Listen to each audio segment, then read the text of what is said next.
Ladies and gentlemen, welcome wrestling fans worldwide to Knoxville and the Great Smoky Mountains for the Ron Fuller, Tennessee Studcast. 6 feet 9 inches tall, 265 pounds. This historic podcast from one of the most respected and successful wrestlers and promoters will follow the footsteps of the largest and oldest wrestling family on the planet. Listen to what I'm saying. That's right. Bring that camera in here a little bit closer. Through 93 years and 4 generations. The stud has arrived. Old school or new fan, this unique broadcast will educate and captivate as Ron details decades of professional wrestling's growth with truly unforgettable stories. I want those people out there at home to hear the stud. Sit back and enjoy the ride with the Tennessee Stud. The Tennessee Stud.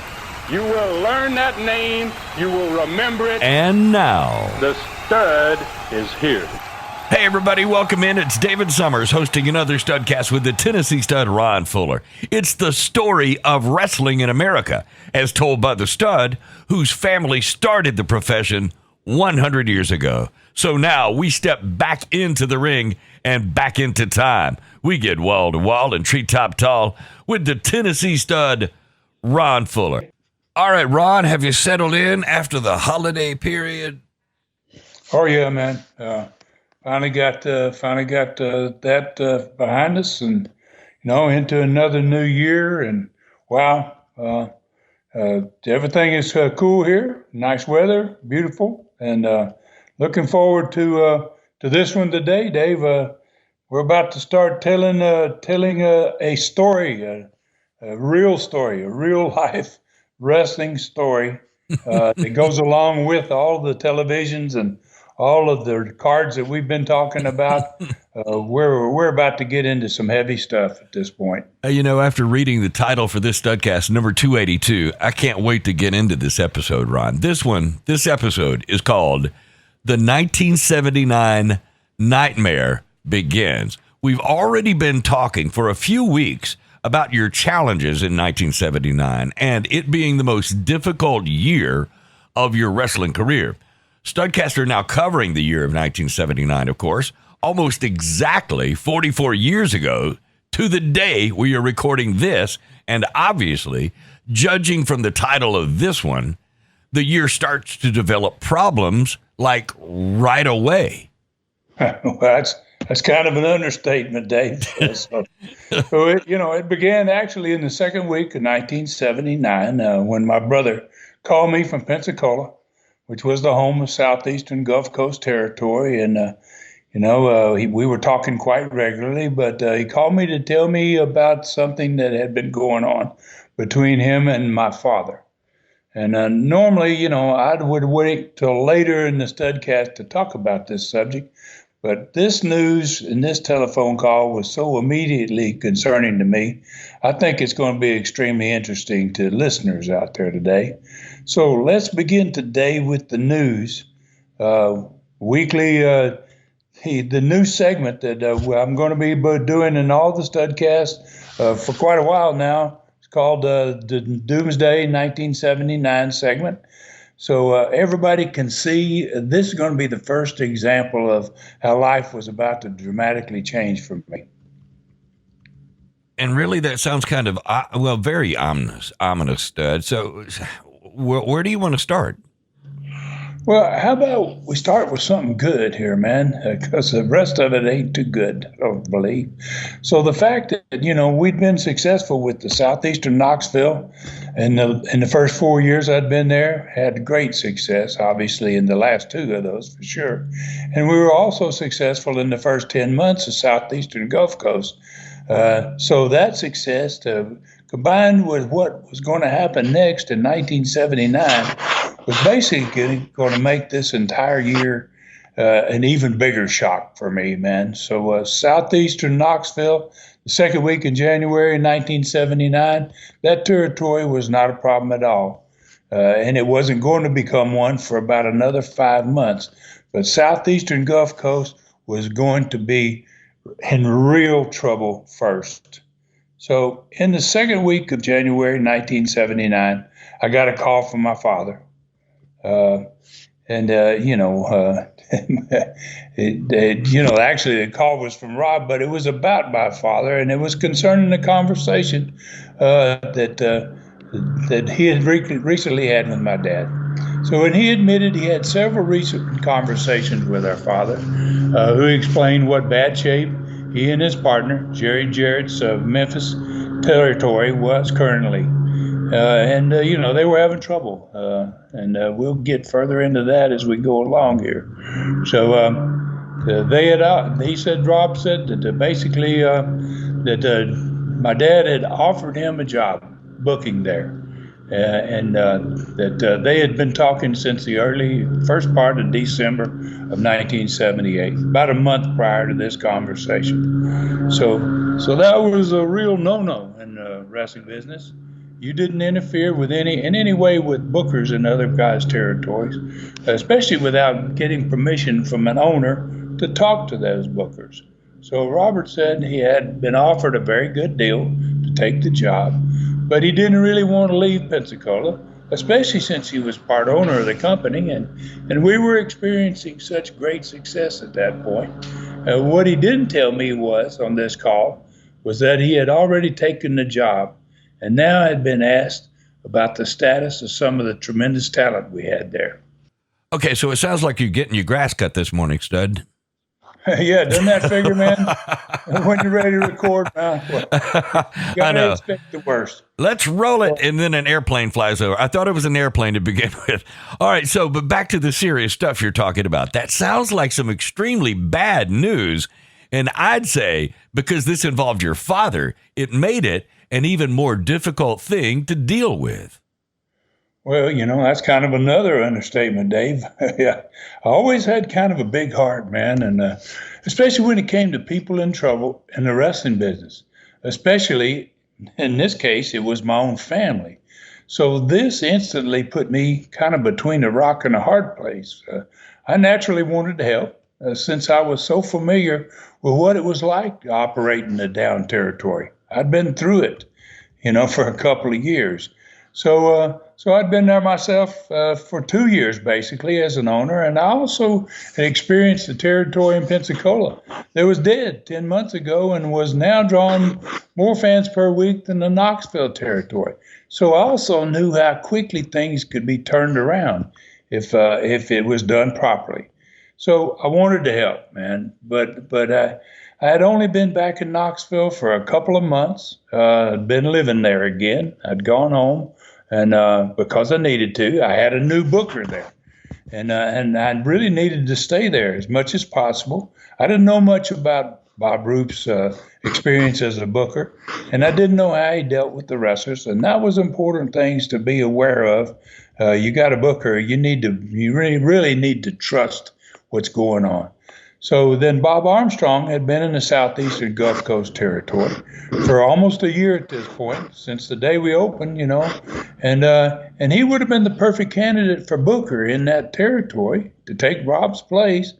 But when we started, before we bought the business, me and Bob had an agreement that if we bought the Gulf Coast territory down there, that he would go down there. He basically lived by himself for this whole year. His family stayed up there in Georgia.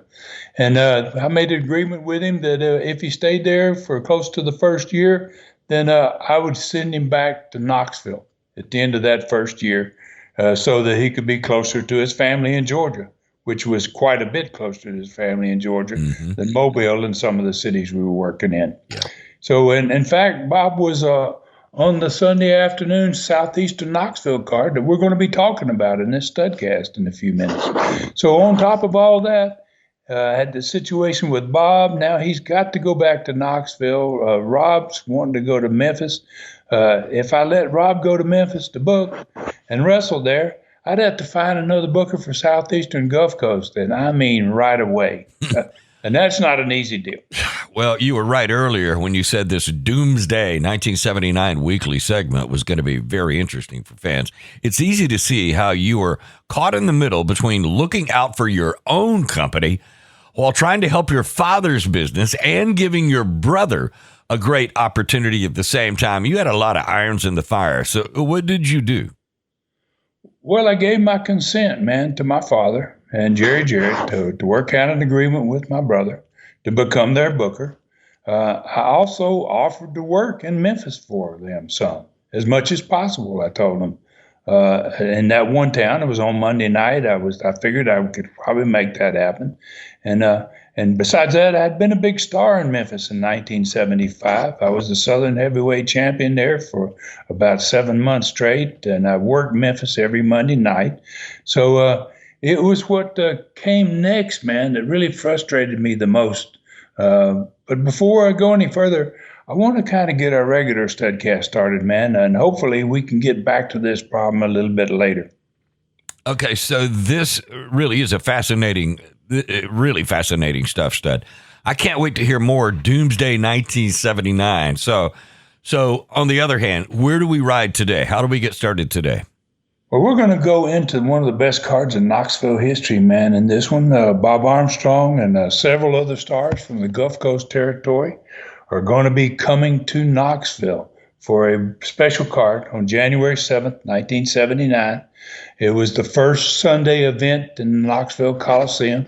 Every winter, we went to Sunday afternoons at 3 o'clock. This was going to be the first one. We wanted to really get it kicked off right, and we're going to reveal that fantastic card in this show. We're going to talk about the TV that promoted it. We'll talk about the results of the card and the attendance there. And then, obviously, we're going to ride south, man, the Southeastern Gulf Coast for the Mobile, Alabama card of Wednesday, January 10th, 1979, same week as the Knoxville card. And this Mobile card was another outstanding card. It had an I Quit match. It had a Texas Death match, and it had a title match. So we look at the TV that promoted it, the results of the matches, and the attendance of all three of those major cities that are down there. And hopefully we're going to get time for a learning tree question that we didn't get to last week, Dave. Well, I tell you what, you've loaded it up again, Stud. All that, and we've already had a taste of the difficulties of being an owner of a wrestling company. So who was on the Knoxville Coliseum show for Sunday, January 7th, 1979?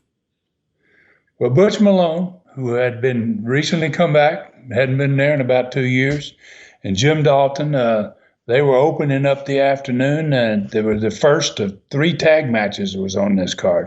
And they were going to be wrestling against 2 returning stars, Tony Charles from the Southeastern Territory and Mike Stallings, who also was in the Southeastern Territory, but had done some matches in Knoxville. He's returning too. So Tony Charles and Mike Stallings are going to be in the first tag match against Butch Malone and Jim Dalton. Charlie Cook, who's getting over great there at this point, was going to be matched up against another guy that was returning, Gorgeous George Jr. Kevin Sullivan and Ken Lucas were taking on Tora Tanaka and Ron Wright. Then there were 2 other stars from Southeastern Gulf Coast that were going to be on this card that they hadn't seen in quite a while. Bob Armstrong was going to be against the Mongolian Stomper. And obviously, Gorgeous George is not only going to wrestle there, but he's going to be a manager as well. Then Bob Armstrong and Bob Roop were going to wrestle against Ronnie Garvin and myself.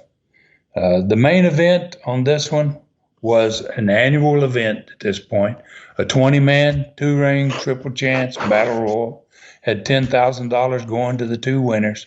And also on this card, and competing in the battle royal only, these guys are just there for the battle royal, was Rip Smith, Ron Wright's brother, Don Wright, Dennis Hall, the Mighty Yankee, George McCrary, Ted Allen, and a 400-pound newcomer called Crusher Blackwell, going to be making his first appearance ever in Southeastern. And this guy is destined, man, to become a star there. That was an awesome card. 3 matches and 2 singles, all loaded with stars. Then a 20-man battle royal with $10,000 to the 2 winners.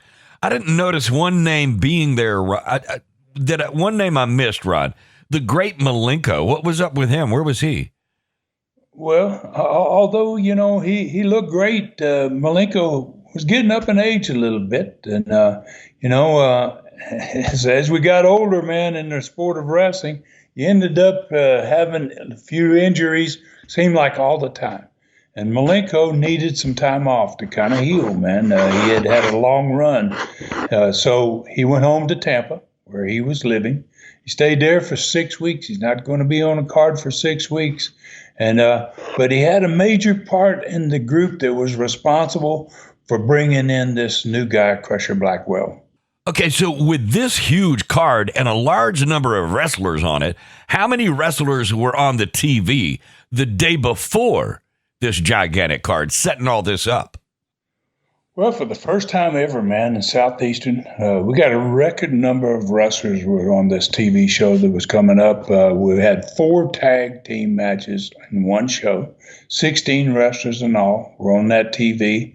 And it's the day before the Battle Royal. It's a Saturday. We're wrestling on Sunday afternoon. So it's the day before. And they were there because we decided to have the 4 tag matches because of the significance of the rules of a 2-ring battle royal, where every battle royal, these 2 rings, ended up with a tag match with 2 wrestlers left in ring 1 going against the 2 wrestlers left in ring 2 and a regular tag match. And the winner of that final tag match was going to split that $10,000 prize. So that's the way it worked, and felt like putting a lot of tag matches on that TV made some sense. All right, so who were some of the teams compromising the 4 tag matches on TV that day? Well, this is the names of the 4 teams that won on TV that day. Tora Tanaka and Ron Wright, they won their tag match. Ken Lucas and Kevin Sullivan won their tag match. Bob Roop and Bob Orton Jr. They won their match. And then the team that got the best reaction of all of them was the last team on that television. And boy, the studio audience exploded when Bob Armstrong and Ronnie Garvin came out. They hadn't seen Bob Armstrong in almost a year. All right, 4 fantastic teams there. How long had it been since Bob Armstrong had been in southeastern Knoxville? Well, it had been more than a year since Bob had lost a loser-leave match at the end of 1977, and he had appeared in a few matches in 1978, but in all those matches, he came in wearing a mask as the Georgia Jawjacker, so they had seen him a little bit in the spring of 78, but since it was more than a year after his loss, he was able now to come back without the mask. He could come back as Bob Armstrong, so that's why he shows up as Bob Armstrong again. It'd been quite a while since they had seen him as either Bob Armstrong or the Georgia Jawjacker. His unexpected return had really been a big boost to business, no doubt. So who was on the personality profile? Let's go there. In an all-tag TV show like this. Well, and Kay, it was more like what than who for this personality profile. Because it was a really special one, Dave. And it was shot in the Knoxville Coliseum 2 days before the Battle Royal event. It was, in the first week of 1979, we had started out on Monday, January the 1st, with a match. And luckily, there wasn't any events in the Coliseum that week. So we were able to get into the Coliseum 2 days before this match to shoot a completely different type of personality profile. Les had taken a WBIR TV film crew, went to the Coliseum on Friday before the Sunday Battle Royal, and both rings were up. They were sitting side by side. They shot the special profile from several different spots in the building to kind of give people at home and the people that didn't go to the matches a view of what it was like just to see these 2 rings sitting in a big building like that in the middle of it. And they shot the scenes from the upper balcony. They went down to the ringside level, and then they even shot some things from inside both of the rings.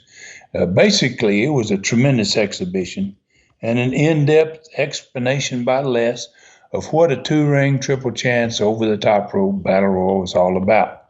Les and the crew, they basically made it come to life, man, for the fans that had never seen one of these unique events. And I think this personality profile probably sold as many tickets for that Sunday afternoon as the event itself. Wow, what a great idea, Ron. Having been to a couple of those, it's pretty impressive when you first walk in the building and you see those two huge rings side by side. So let's go to the Knoxville Coliseum and what happened there Sunday afternoon, January 7th, 1979. This is a big one. Well, the opening match between Tony Charles and Mike Stallings against Butch Malone and Jim Dalton was won by Charles and Stallings. Those boys worked pretty good together because they'd had a lot of matches in the Southeastern Gulf Coast together. Charlie Cook won pretty easily over Gorgeous George Jr. Kevin Sullivan and Ken Lucas beat Tor Tanaka and Ron Wright. And in a single, the second single match of that card, Bob Armstrong and the Mongolian Stomper, managed by Gorgeous George Jr., they tore the Coliseum down, man. Fans had no idea that the match they were watching and going crazy about had been taking place regularly, man, in main events in the Southeastern Territory, 500 miles to the south. It's kind of strange, but, they didn't know what was going on. And so they had no idea what the hell that they had been missing. Bob Orton Jr., Bob Roop, they won by DQ over Ronnie Garvin and myself in that last tag match. All right, and then the thing that really stops everybody when they walk into the Coliseum, you see the two rings there. So what happened in that big two-ring battle royal? Well, man, it was really phenomenal, huh? Some fans, never even sat down during this match. They just stood up for the entire deal. All wrestlers, they start out in ring one. That's the way these two rings all started. You had to be eliminated from ring one, and to be eliminated, you had to be thrown over the top rope. You had to land on the concrete. Your feet touch the concrete, any part of your body, then you were eliminated. If you got thrown over from ring one into ring two, you weren't eliminated, but you got to come back into ring one. And, they had an opportunity to be thrown over. You had to be thrown over that rope on three sides of it where you got to the concrete floor. And when you got eliminated, you automatically went into ring two. Once you got thrown out, you just crawled into ring two, and there was already a second battle royal going on in ring two. So that's basically why they call it a triple chance. That was the second chance to win the battle royal. You got thrown out the first time, you go into ring two, you get thrown out of there, then there's the third chance coming up. So then Bob Armstrong and Crusher Blackwell were the last two men in ring one. And they're going to be partners in the final tag match for the money. Fans had never seen Blackwell before, ever, before this battle royal started. And obviously they had no idea whether he was a babyface or a heel. He's a big old son of a gun, man. I mean, he was a hoss and 400 plus, And Armstrong and him, they end up the last two guys in ring one, and they end up standing there kind of staring at each other, man, watching what was going on in ring two. But I think Bob was kind of, measuring this big dude up like, what am I going to do, man? Thank God he's on my side. He's on my team. Yeah. Right? So then Ronnie Garvin and Bob Orton Jr. end up being the last two men in the other ring. Now, that was a very odd pairing of partners, Garvin and Orton, because they've been wrestling against each other. In fact, we were in that match preceding the two-ring battle royal against them.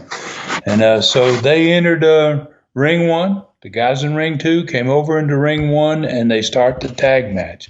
That's where you get the triple chance, because that gives you your third opportunity to win the royal and win the money. Mm-hmm. Whoever wins that match is going to win the $10,000. Wow. So Garvin and Orton against Armstrong and Blackwell. Wow. This pretty crazy to end up like that. Yep. The winning team got to split the $10,000. How often, Stud, did you see one of these battle royals end up with a pairing like that? And who ended up winning the money? Well, I think it's the only time I ever saw that happen, man, where you had the babyface and the heel on both teams, and it made for a very strange, man, and pretty much at the end an ultimately violent tag team match. It didn't take long to find out what Crusher Blackwell was all about, though, because Armstrong, got in the ring with Orton to start the match, and Armstrong had him going really good, just about had him beat.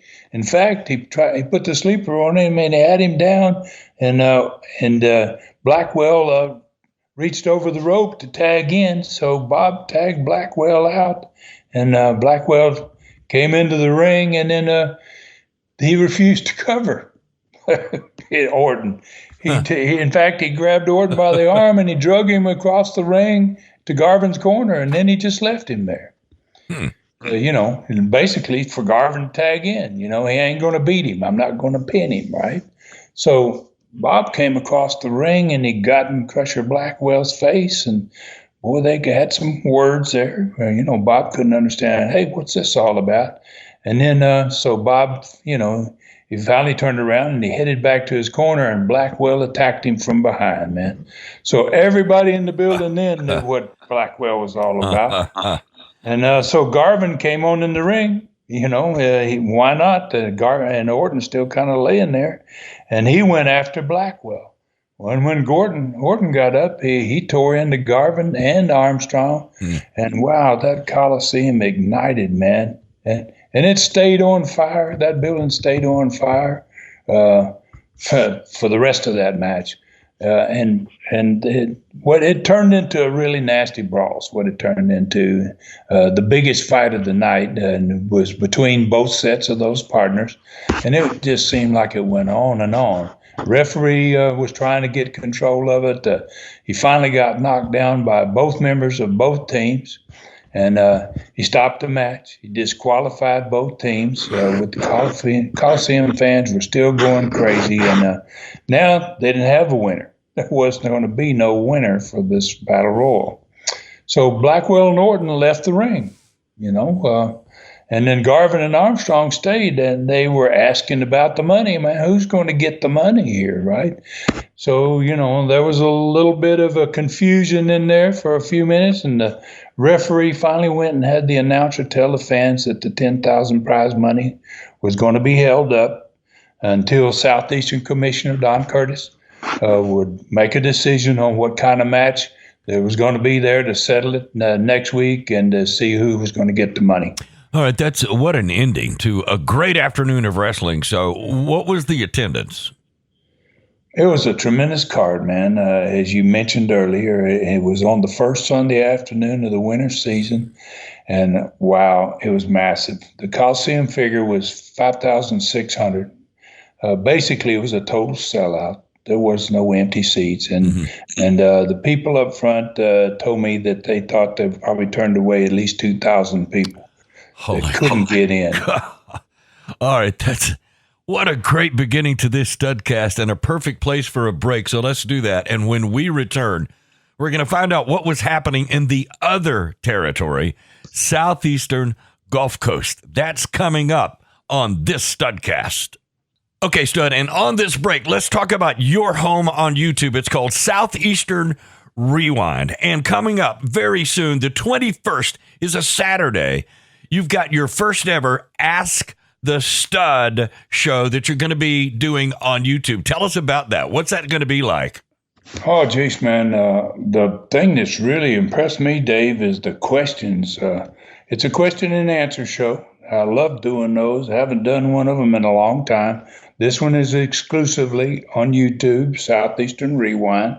It's going to be on Saturday, like you said, January the 21st. And it is just, wow, I can't wait. I'm going to be recording it very soon now. And I just can't wait to answer some of these questions. It's the best set of questions I have ever seen from fans. And I really, really love these shows. I think people are going to really enjoy this. We haven't been doing a whole lot on the YouTube channel, but we're going to do these. We're going to try to do them every third Saturday in the month. Do one of them every month. And so this one is the first one. And if the questions are anything like this these questions are for this first one. It's going to be a tremendous series, man. These Ask the Stud question and answer shows. How many questions do you think you'll get in, and how much time will you have on this show? I think I've already got as many as 25 or more questions. So I have more questions than I certainly can answer in an hour. Wow. For sure. But I will just take those questions that don't get answered and roll them into the next show that will be in February. But if fans like this, if they like these question and answer type of programs, I think this one is going to be really, really interesting.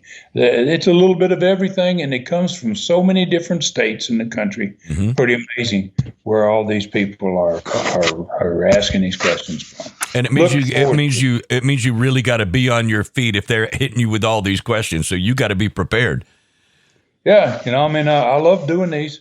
And I don't really know what the questions are, and I kind of like that. I never know. I liked having them just, I find out when they ask me the question and I record it.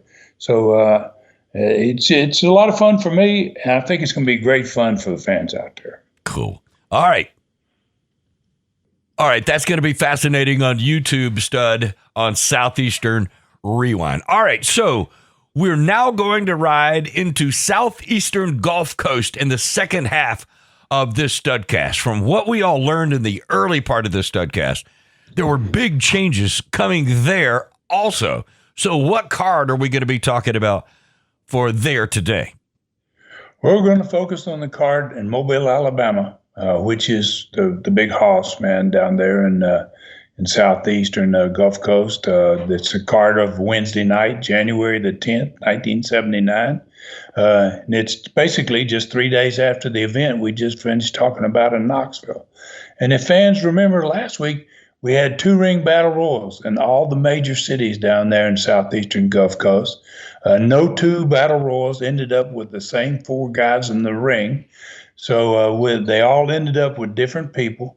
And that means that, and all of those matches kind of ended up similar to the Knoxville match, where there was no winners in those matches. So the money was held up, and so we're going to get the match to decide who's going to get the money in Mobile on this card.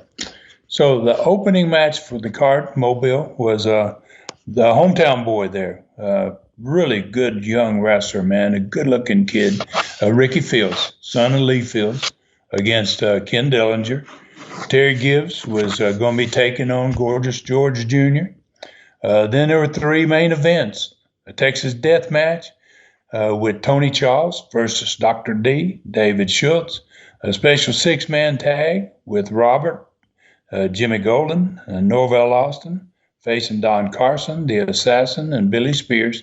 And the last match on the card was going to be for the held-up $10,000 prize from the 2-ring battle royal the week before there in Mobile. So the final match on this card was a return to that tag match. It was between Bob Armstrong and the Wrestling Pro, last 2 guys, winners in Ring 2 of that battle royal. And they were going to be against the Mongolian Stomper and Buzz Sawyer, who was he was a wildcat. He was a tremendous young wrestler, man. And Mongolian Stomper and Buzz were the winners in Ring 1. So it was going to be a 1-fall, winner takes all, no DQ match. There's going to be the money's going out going to go to the winners this time for sure. Wow. All right. A ton happening on that card. So what was on the TV show that promoted it and really set it all up? Well, this is kind of where I began having difficulty, man, 44 years ago, Dave, finding out everything that was happening down south on the TVs and the cards in Southeastern Gulf Coast territory. Because of the situation, as I said, Rob's going to end up leaving pretty soon here down in that area. This was 44 years ago, and I was focused on Knoxville.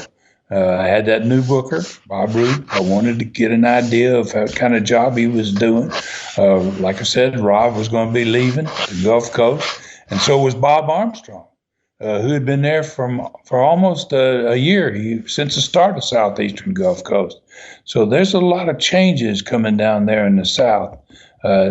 And then I had to depend on some other guys to try to help me with information. Charlie Platt, he could help me with information about some of the TV shows, but he didn't have any booking experience. He wasn't going to be able to help with booking for sure. Robert and Bob, they'd been sending, all the cards and the TV formats to me every week. So that told me basically who was in the towns on the cards and who was on the TV. And they were kind of like my eyes and ears down there. I couldn't be there. I was in Knoxville. And they told me about the Angles. We talked about the Angles and the things that were going on, what was getting over. And they kept me up on that part of it as much as possible.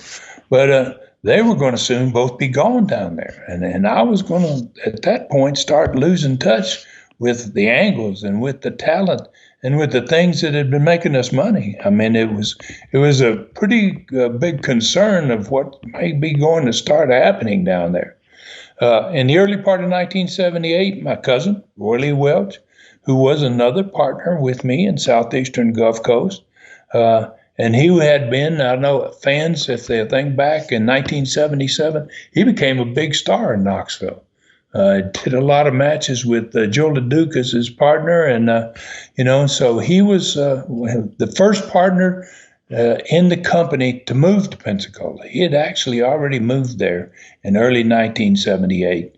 Roy was a sharp businessman, and I had him handling the box offices since we'd opened our doors there in March of '78, and that responsibility was why he wasn't seen very much in that first couple of years down there as a wrestler, because I had him doing probably maybe one of the most, if not the most important job of handling the money. So he went to every city, every night. He handled the ticket sales. He handled the ticket sellers. He handled the state athletic commission reports that we had to file. He handed out the checks to the wrestlers every Sunday night in Pensacola. That was payday. And thank goodness that part of the business was in good hands, because everything else down there was soon going to be in turmoil. So here's what I do know about the Southeastern Gulf Coast TV that was recorded on this week for this card that we're talking about. It was recorded on Saturday, January 6, 1979. 4 days later, they're going to be wrestling in Mobile. I knew that there was a six-man tag on this TV with Robert, Jimmy, and Norvell Austin. And Norvell was really getting over at that point. I knew that Buzz Sawyer opened the TV show, and he got his second win on TV. And thankfully, he wasn't going anywhere. And he was getting over as a heel just as good and just as fast as Norvell was as a babyface. So that was an encouraging thing, thank goodness.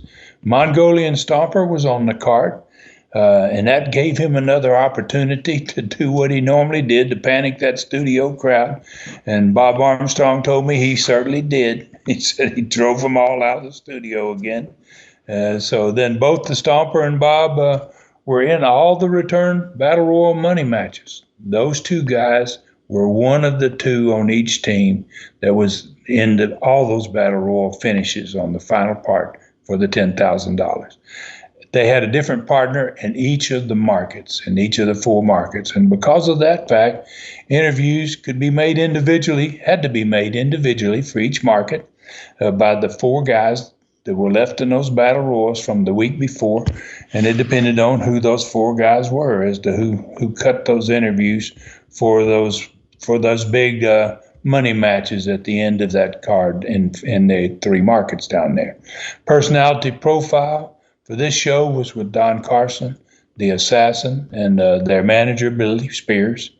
And Rob told me Billy Spears made a big deal out of the fact that he had to be in the ring. Why was he having to wrestle and be a part of what was going on in the ring, wrestle against three guys, when he had a team that the two of them were good enough to beat the three that was booked against him? So, Billy Spears, knowing him, I guess he thought that was a good, solid argument, but, not such a good argument. Then Charlie, after Billy Spears had his say about how bad he thought he was being treated in this, then Charlie cut away to the opponents that they had. Robert and Jimmy and Norvell during the profile for a short comment because their 6-man tag was in all 3 of the major markets. So basically, we got plugs for the big Battle Royal money, the tag matches for that. We got plugs for this 6-man tag. Then upcoming David Schultz and Tony Charles Texas Death Match was publicized and taken care of in the 3rd match, the next match after the profile. Tony was at the set, and he got to make some comments about a death match. And while he was doing that, Pop Armstrong said Schultz was just pulverizing his opponent, man, in the ring. He said he felt sorry for the guy, which wasn't uncommon for David Schultz and the guys he was wrestling. The show closed with that 6-man tag that I talked about earlier, that Rob and Jimmy and Norvell were going to be wrestling on TV. And they won the match.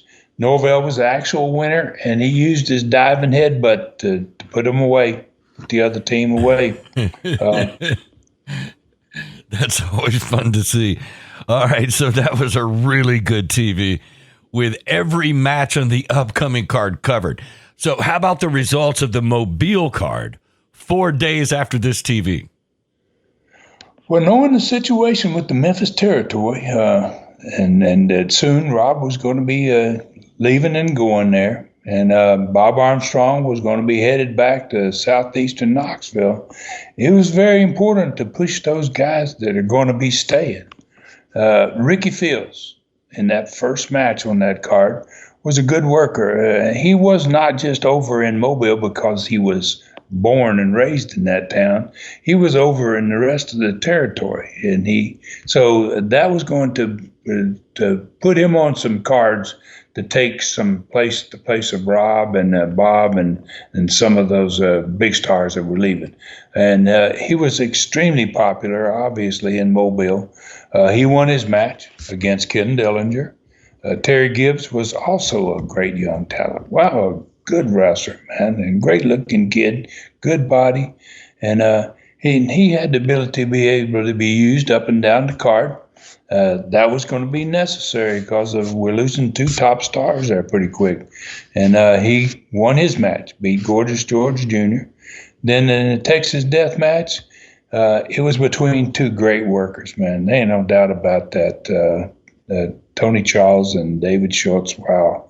And Schultz, especially at this point, is really becoming a good hand. Is the way a lot of people described a good wrestler as a good hand. And so in this Texas Death Match, they were both going to be staying there. I didn't have to worry about those 2 guys, thank goodness. They're going to be there.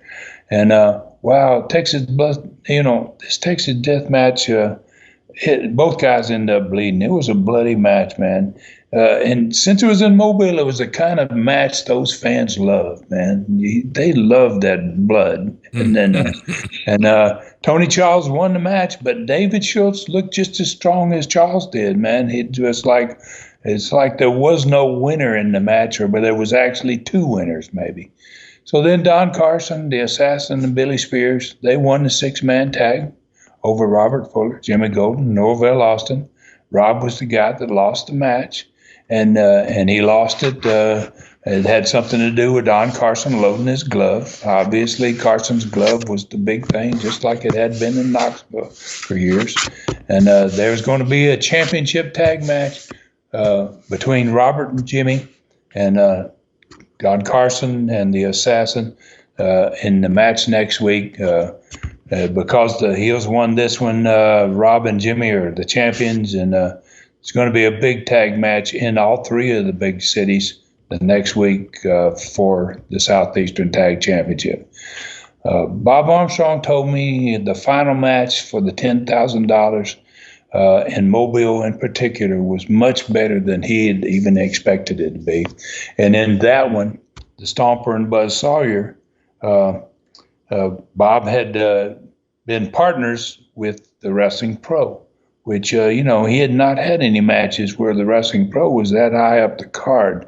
So the Stomper and Buzz Sawyer, they won the match over. They actually beat Bob, and his time there was limited at this point. He was going north to Knoxville, and those two hills needed the heat. So, gosh, it had to happen. But Bob told me he was really impressed with the wrestling pros' ability, man, in the main event. He said Leon Baxter, that was the wrestling pro's name. He said Leon was going to be moving up the card, needed to be, due to what was coming in the Southeastern Gulf Coast with these guys leaving. He's going to be another one of those guys that's going to be pushed into moving up the card. Wow. Listen, we as locals, we thought Leon Baxter, the wrestling pro, was the dude because he was the main eventer, and so nothing is surprising about what you're talking about. All right, so listen, you're painting a real clear picture of where things for you were beginning to be heading in 1979. You were about to be losing at least two top baby faces from Southeastern Gulf Coast, and that could not be a good thing. So how about the attendance in the three major cities? Well, all the cities throughout the territory dropped that week in attendance, which wasn't uncommon because it was after a big event. These two ring battle royals were big events, and it was pretty hard to follow those two ring battle royals. Montgomery's crowd dropped from 4,000, a little over 4,000, 4,100 down to 3,500.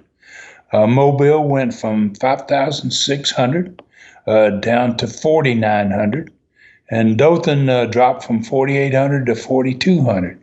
But don't get me wrong, this was still tremendous numbers compared to what they had been drawing there for years before we came, right? I mean, that territory was so dead. These were huge numbers. But to me, it was certainly cause for concern, especially with the news that I had received during the second week in 1979. All right, Stud, before we run out of time, can we go back to the problem you talked about earlier in the show? So what was it that came up after you and your brother talked in the same week, 44 years ago? What frustrated you more than anything about this Booker situation with your father, your brother, and Jerry Jarrett? Well, I think it was the fact that their need was for much more than just a booker. Had it been just a booker that they needed and that was all they were looking for, it wouldn't have concerned me or frustrated me.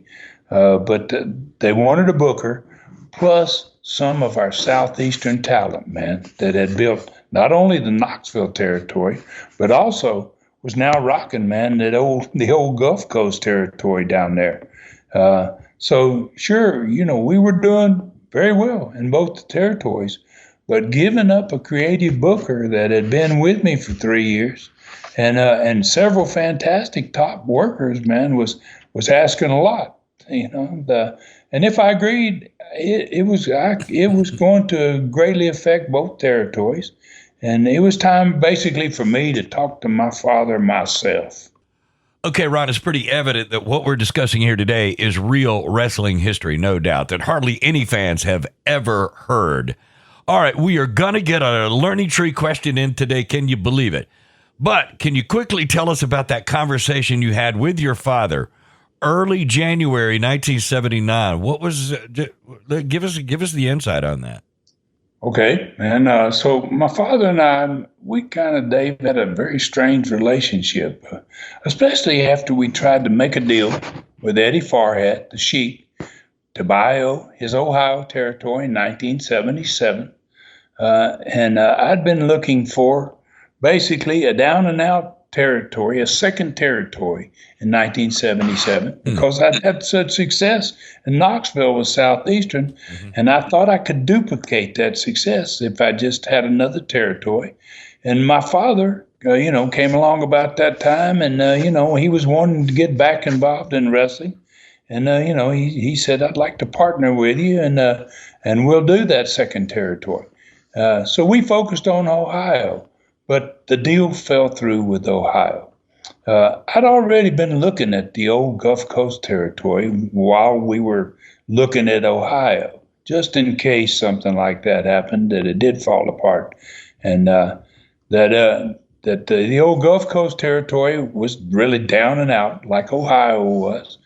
And my dad, when I talked to him about Gulf Coast, when the Ohio thing kind of fell through, he had no interest in the Gulf Coast.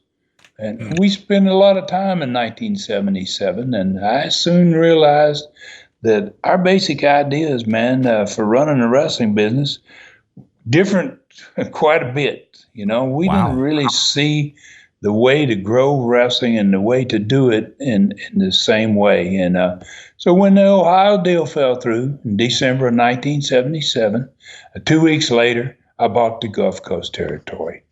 And it was the same territory that my father had started in 1954. Mm-hmm. He sold it to Welsh family members, his cousins, my cousins too, the Fields brothers.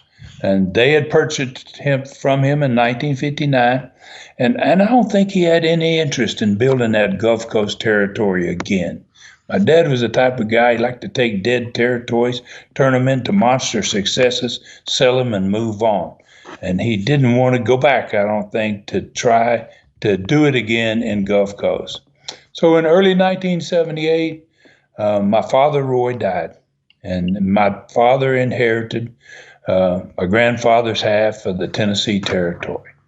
And as a result, bang, all of a sudden Dad's back in the wrestling business. He's inherited half the Tennessee territory, but he also, along with inheriting that territory, inherited a lot of problems too. And the problems he inherited were with his business partners. He had a business partner, Jerry Jarrett, on the western side of the state.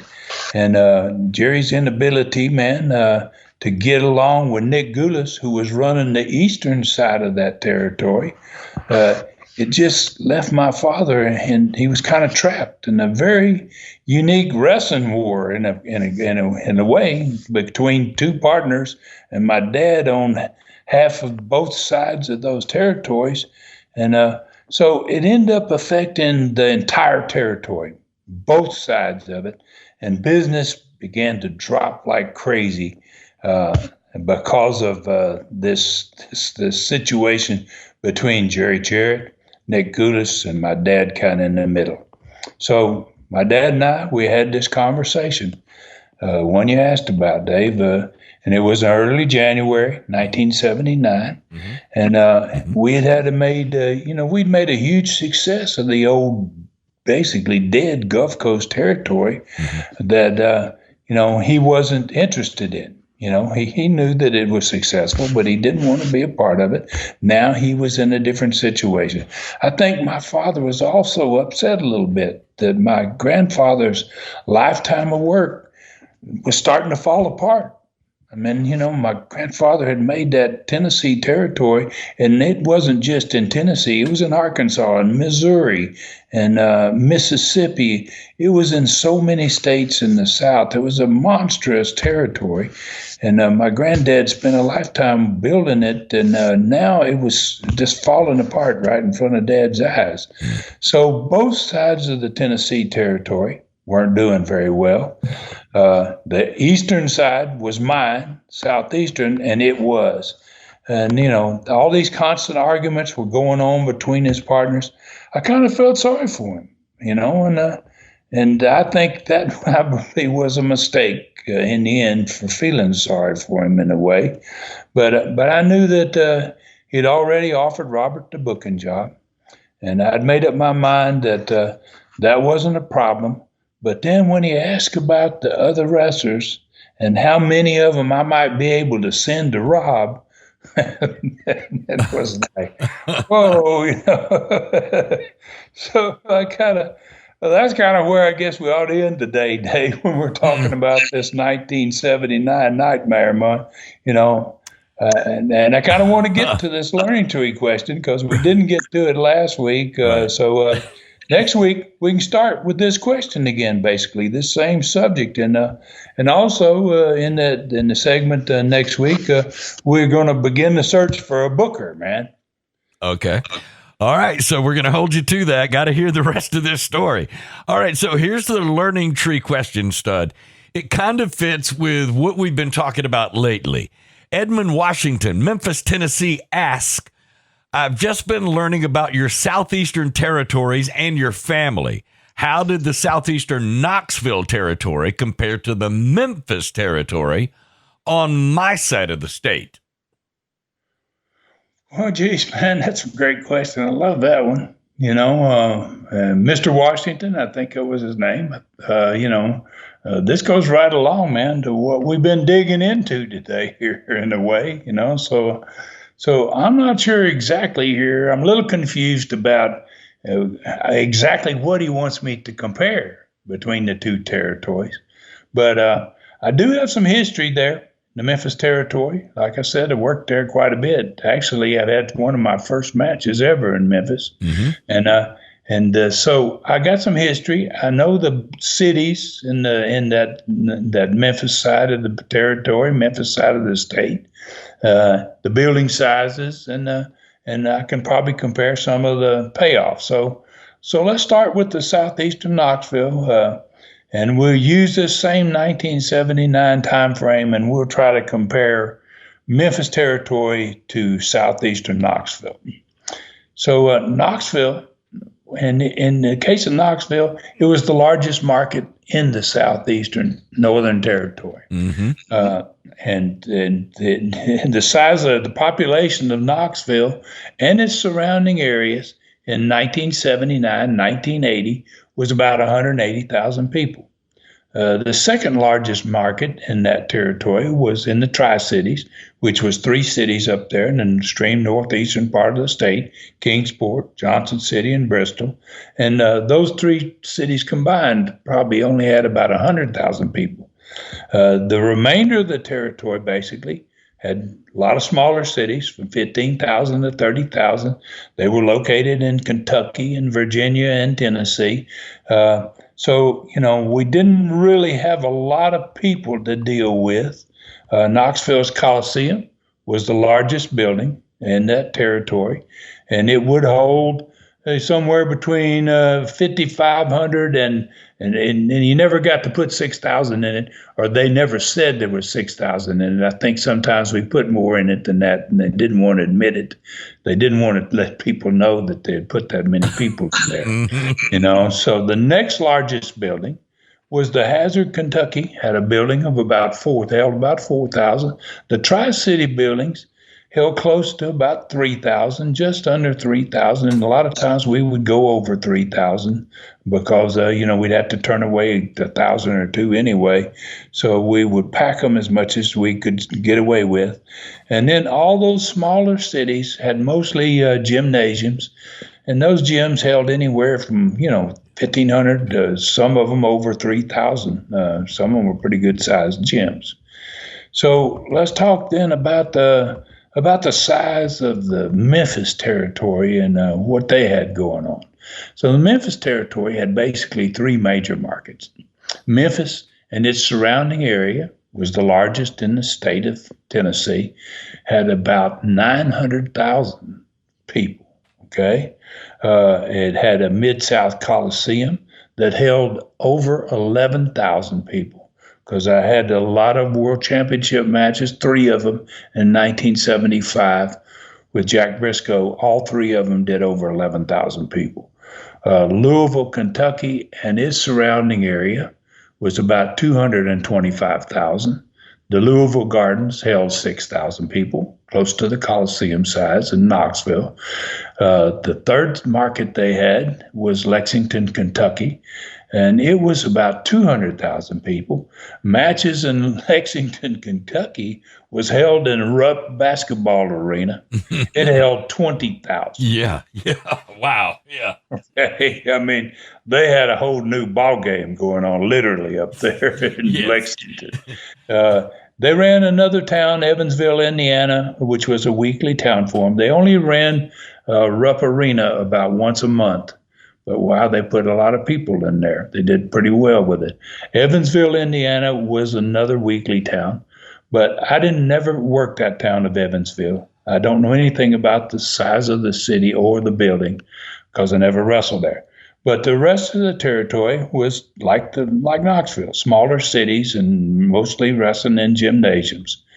So now let's compare the fans that were coming to the buildings in these cities in 1978, 79. Memphis had that 900,000 people. And on many nights in 1978, when they were doing bad, the territory was down. I've already explained that with the conversations about my dad. They weren't doing very well and they needed help. They were putting less than 4,000 people in the Mid-South Coliseum when Knoxville had 180,000 people that lived there, was putting in 5,000 every week. Mm-hmm. We were beating Memphis.